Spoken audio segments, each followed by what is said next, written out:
Okay, everybody, I'm going to proceed. How do I get my face here? I don't know. We'll find out soon. The name of the presentation is How to Make Better Pictures. And photography begins with you and your ability to visualize the image you want to capture. When you take a photo, it is your own personal selection of the subject, the time, and the place. It is your choice to keep the photo, enhance the photo, crop the image. You could also send digital copies of the photo. You can make prints and enlargements, and you have many other choices. If you're not pleased with the photo, you can easily delete the photo. You are in control. Most of us started taking pictures in the good old film days, which included high expenses, such as buying rolls of film, developing and printing costs. Today, with digital cameras, digital image storage cards, they can be used several times, and your in-home processing or outside mail order processing, the cost is much more reasonable. Several years ago, I was taking a basic photography course, and the instructor told the class that taking a good photo is much the same as painting a picture. Start by asking the simple question, what is my subject? Boldly featuring the subject in your composition leaves no doubt about the story you are telling. One of the most important compositional rules to know and understand is the viewer's eyes will always go to the brightest part of the scene. The main subject is the star and is the main attraction and should be treated to a place of prominence. There are 3 ways to ensure your subject's prominence. Placement within the frame, large size and proportion, warm and primary colors. Here's a picture I took at the Phoenix Zoo several years ago. This is a picture of a large ape. Everybody see that picture? You see the picture of the ape?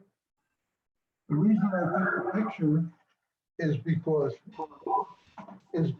of the eyes of the ape were bright red around the eyes and they stood out.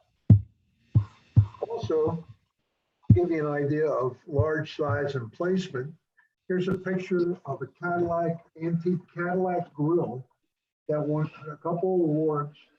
This Cadillac is on display at the Martin Car Museum here in Arizona. There's also a rule, it's called the rule of thirds. It helps you in photography.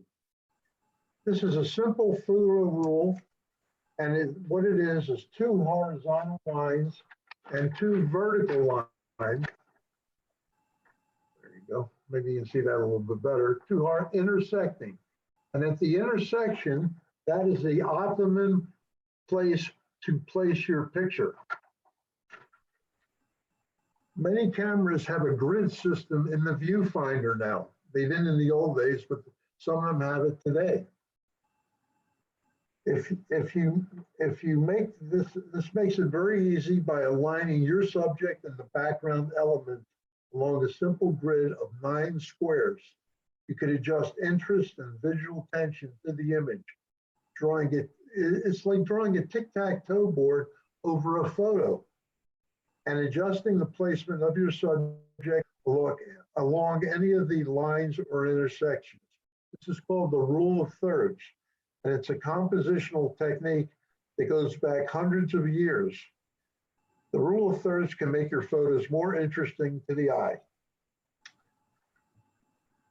Now, to get started, or if you're already started in photography, you're going to need a few essentials.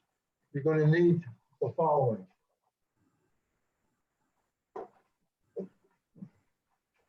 You'll need a camera, whether it's a single lens reflex camera or a point and shoot camera or a mirrorless camera. You're going to need a ball head that attaches the camera to the tripod, and you're going to need a sturdy tripod. These three items are invaluable to you and will help you with photography.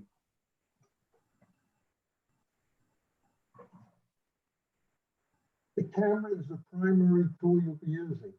It makes sense to start with a fairly basic camera, such as this camera right here, which is like a point and shoot, old-fashioned point and shoot camera, but it's a digital camera. And it's easy to use, very simple. You just insert the card in the battery, you point and you shoot the picture. Press the button here. Some of these inexpensive cameras also have a small zoom lens, and mostly they can be purchased for under $100.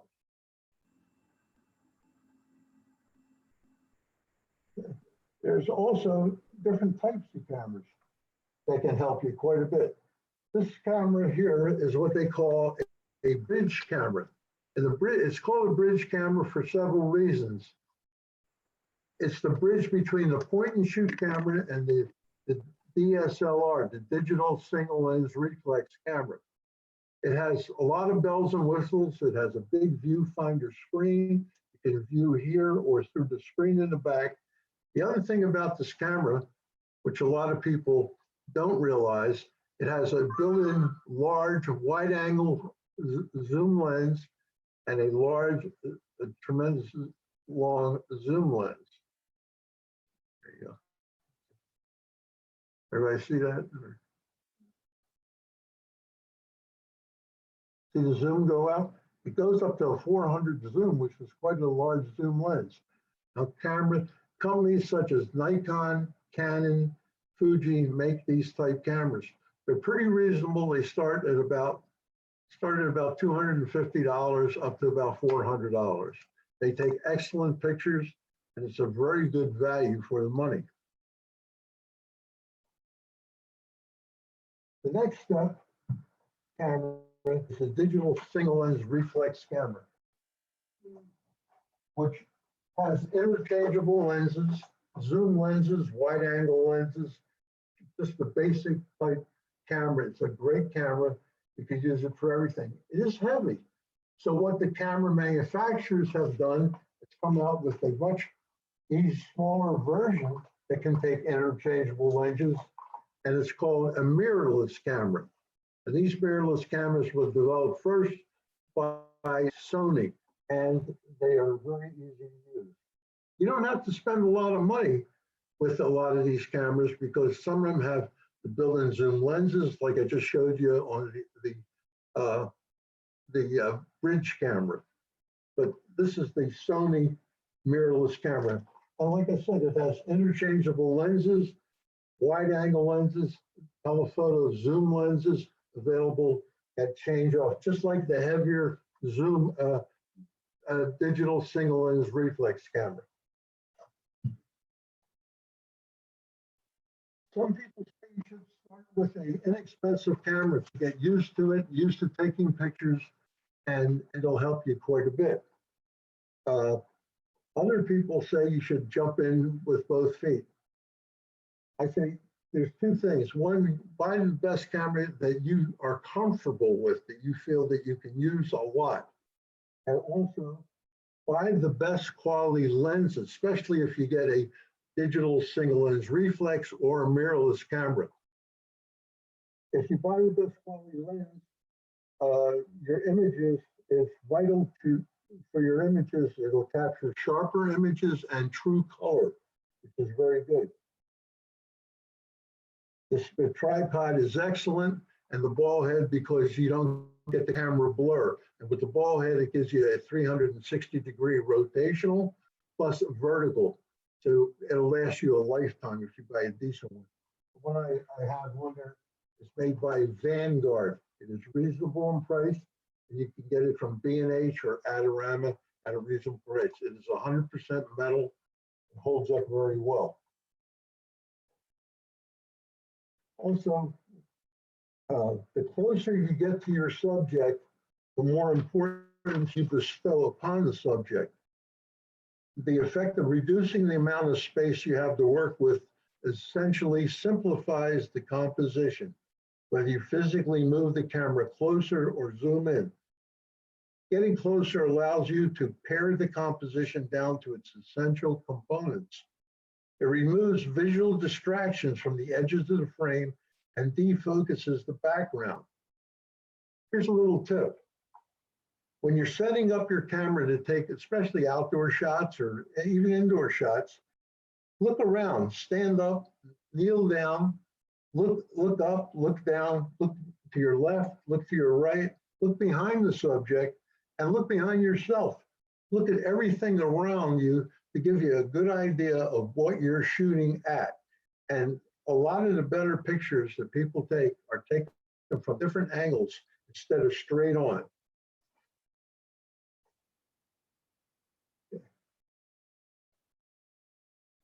The best light for taking photos is early in the morning or late afternoon. Avoid shooting in the harsh light of midday.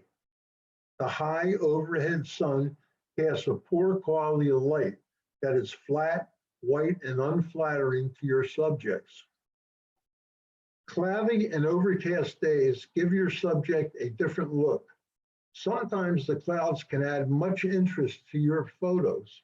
Rainy or snowy days change the whole look of your subject.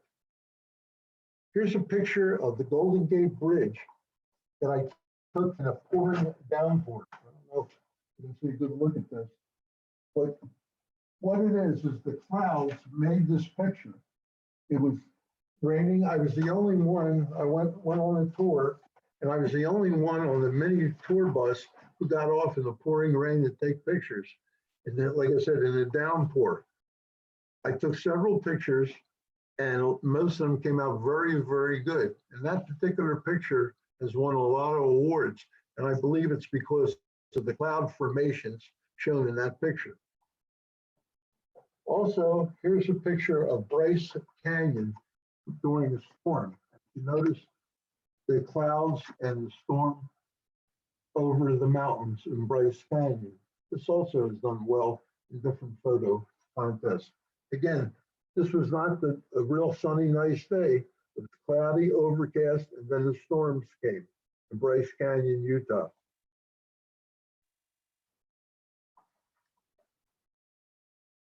Well, there's another feature, it's called framing. And framing can lend a sense of depth to your photo.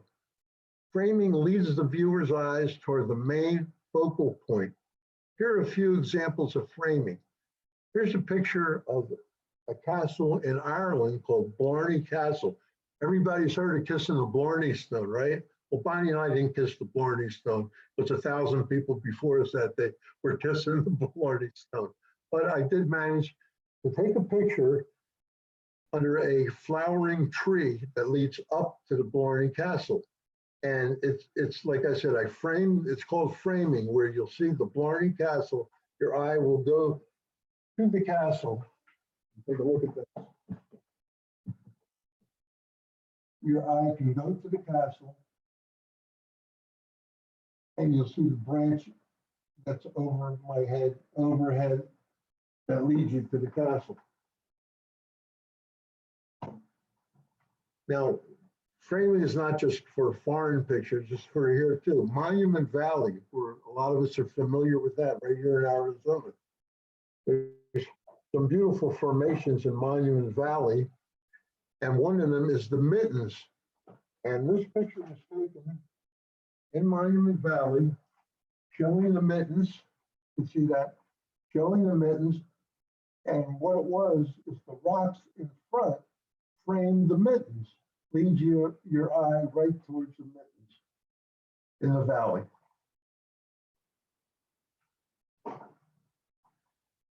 Now, practice is the only way to improve your picture taking technique. Here's a tip: keep your camera handy when you're in your car, even at home, visiting friends, going for a walk or hike, and sightseeing. The more pictures you take, the better your photo skills will be. Also, most digital cameras use reusable cards to store and record their images. Little tip, just keep an extra card and battery with you when you're taking pictures.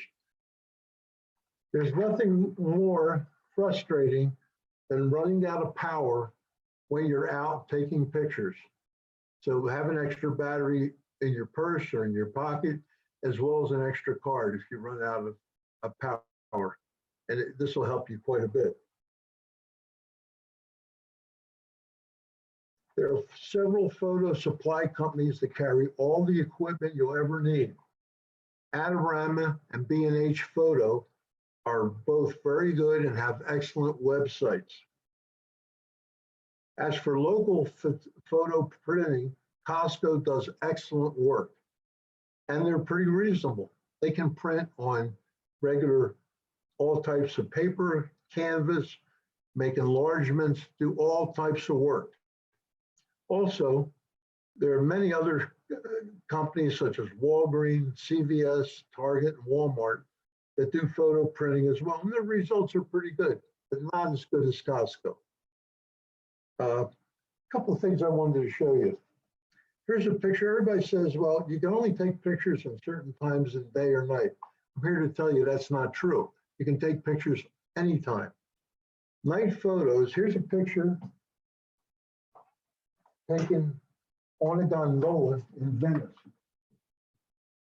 This picture was taken with a point and shoot camera because I didn't want to take my big DSLR on the gondola for fear it'd get wet. So I took this picture with a point and shoot camera and just with the light bouncing off of the water.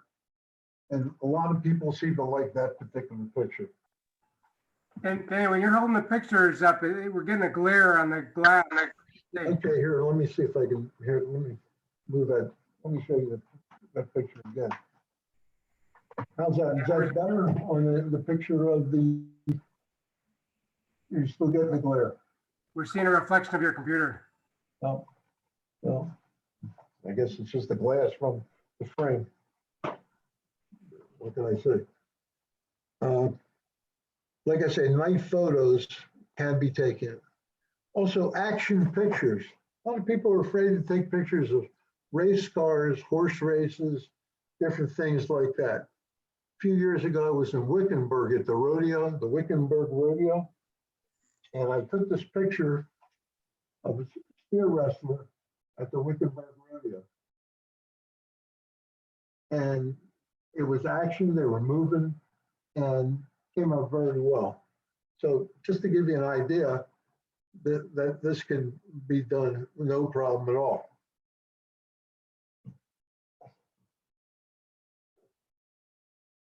Also, again, moving pictures, items that are moving. Here's a picture of a train, Durango, Colorado train, in color that did very well in the contest. Now, what you can do with digitals, I took that picture and I converted it to black and white, like the old time pictures. Here's the same picture in black and white. Actually, the black and white photo won a better award than the color photo. So just to give you an idea, black and white is something to consider. I want to show you a couple other pictures in black and white to give you an idea. This is Holyrood Castle in Scotland.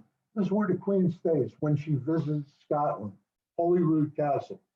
Again, I took this picture in color, but a friend of mine told me to convert it to black and white. It would look better. So I took his advice and I converted it to black and white. There are easy programs like Photoshop Elements and other programs that you, with one or two little clicks on your computer, you can convert it to black and white from color. Now, all cameras, including the phone camera and whatever, take all the pictures in color.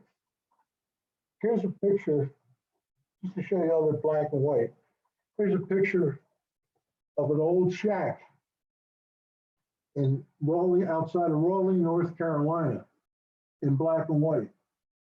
You could actually, when I took it, I could see the wood and whatever, and I felt it would make a decent picture. It's done very well in different contests.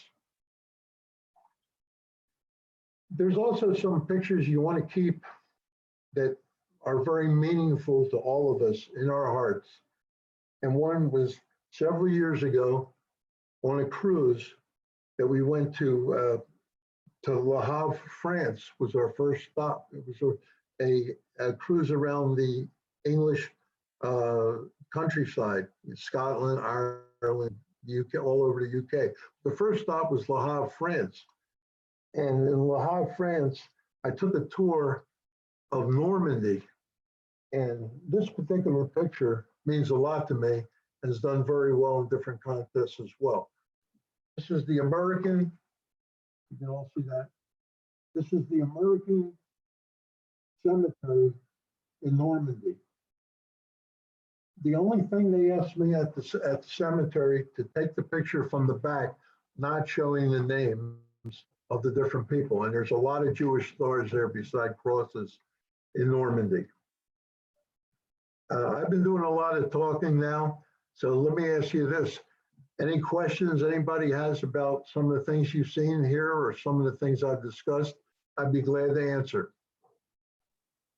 Jenny, have you done much work with digital camera on your iPhone? I've done some with the iPhone.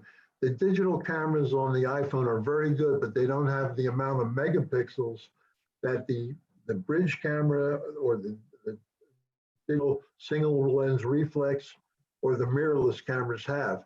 So what you have is a good picture, but with the other cameras, the better cameras, you get a much better picture, more in-depth color, and you can blow it up and do a lot more things than just a digital camera. The digital telephone camera, I should say.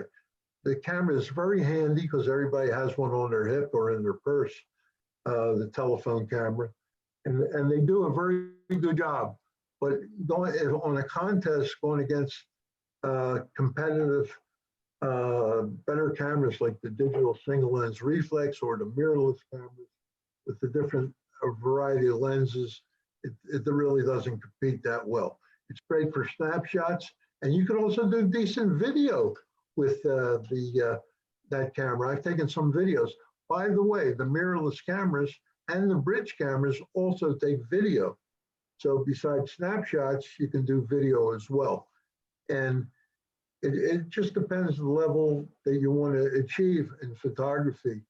You know, like I said, there's nothing wrong with the telephone cameras, especially today. Most of them have anywhere between 10 to 12 megapixels as compared to the old days, they only had 3 or 4. Now today's bridge cameras and DSLR cameras and mirrorless cameras, they have anywhere between 18 up to 42 megapixels. So you can see the difference, the quality you would get with the other cameras versus the telephone camera. Yeah. A good question, Jan. Good answer. Thank you. I learned a lot. Thank you. Any other questions about cameras or, like I said, don't be afraid to take a picture in the rain. You saw the picture of the Golden Gate Bridge, the cloudy Golden Gate Bridge, and it was a pouring downpour. I was the only one who got off the minibus. I had to be crazy to take the picture. Increase the volume. And I learned a lot from that. All the way down there. Oh, yeah, somebody else just came on or adjusting. The picture of the Golden Gate Bridge, I asked the tour bus driver if he could take me to a place I can get a good picture of the Golden Gate Bridge. So he said he could, and we went across the bridge and up high, and he said, this is where I took the people from Nashville to Redwood 3 years before. And he told me where to shoot. Here's where they were shooting across. So I did that, but he told me it wasn't a pouring rain that they shot in. But I like the rain, I like the clouds in the picture. And I thought they added they actually made the picture. Danny, can you explain I'll say, Yes, Russ? the rule of thirds a little more? Because where do Yeah, you here, line the picture up with the let rule me of thirds? explain it. Here's a drawing of the rule of thirds. Right, Everybody see that? Where you have two sets of vertical lines and horizontal lines. If you place the main subject at the intersection of those lines, you'll be very pleased with how your picture comes out. Also, along the lines, if you place the main subject along the lines that are on the grid, you'll be happy as well. It's like taking a picture of a tic-tac-toe board and how you do this. And like I said, a lot of cameras today have a grid into their viewfinder where you could actually place your picture right through the viewfinder, place the image for your picture. thank you. Okay, good question, Russ. Any other questions? Yes, Lorraine. Hi, Lorraine. Hi, Danny. Very good presentation. Thank you. Question, how big do you blow your pictures up to usually? Well, usually for contests, I usually make them 16 by 20, but if it's a good picture and you have a good megapixel camera, I would say 18 or even 12 or 18 or 24 megapixel camera, I have blown pictures up to 48 square, just 48 inches square. A few years ago, my son's company was introducing a new printer. They asked me if they could make a picture use a picture I sent my son and show it at their display. And I said, yes. And after the display, they sent me a copy of the picture. They actually printed it off and it was 24 by 24. It was as clear as a 4x6. That's how good these printers are today. Now, why I say Costco, they use very, very high quality printers in their reproduction, and they're close and they're reasonable. There's also companies like, many companies. Bay Photo is one who does excellent mail order photography printing. You can mail them your copy, and they can make a blow up of it.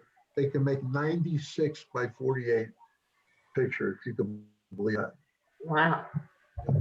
So there's really almost no limit to the size of the pictures you want. Like I said, for competition here at Sun City Grand. And by the way, there are a lot of very good camera clubs here in the West Valley, actually all over Arizona. For the past 15 years, I belong to what they call Grand Photos here in Sun City Grand, as you know, and it costs $25 a year. And they have classes, they have one-to-one mentoring or small group mentoring. They do photo shoots. They do a lot of things. They have instructors, outside instructors come in, professional instructors that have very good classes. And Sun City West also has a very good camera club as well that does the same thing at Sun City Grand. I'm a little prejudiced in Sun City Grand since I live here and we have our own building. So, it's one thing. But Sun City West, like I said, they compete very well. I think there's 17 or 18 different camera clubs throughout the state of Arizona. And they have competitions, yearly or semi-yearly competitions, which I've competed on. Sometimes I've done okay, sometimes I haven't done okay, but that's the name of the competition. Same as here in the local camera club, the Grand Photos. I would say a good thing if you really want to learn more about photography is to join a local photo club, where if you live in Sun City West or here in the Grand, or like I said, there's 17 photo clubs throughout Arizona. I would definitely join one because you'll learn a lot. We've had, I think they had 8 or 10 professional photographers or members of the Sun City Grand Photo Club who taught classes and helped us quite a bit. I know it's helped my photography grow by leaps and bounds. Things I never thought I'd take a picture in the rain or anything like that. So, it has helped quite a bit. Anybody else, any questions or comments? Well, I want to thank everybody for joining today. I appreciate any of the questions and your time and participation.